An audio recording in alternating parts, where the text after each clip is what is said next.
Remember Live Aid in 1985, that symbol of concern and generosity?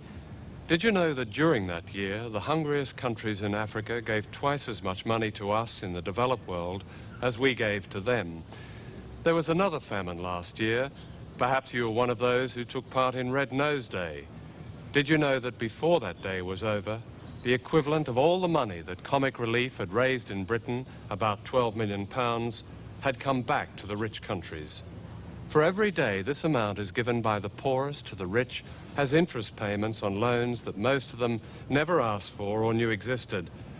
In other words, contrary to a myth long popular in the West, it's been the poor of the world who've financed the rich, not the other way round.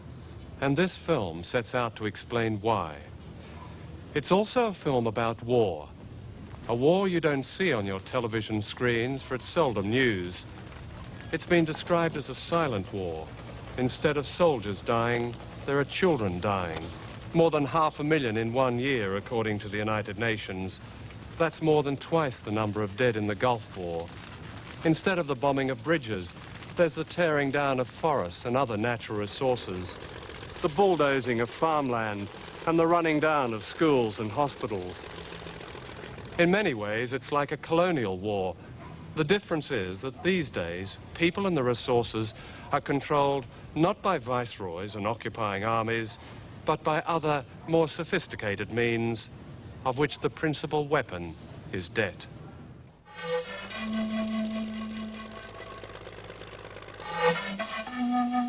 There are no bullets, but it's a war in which people are dying.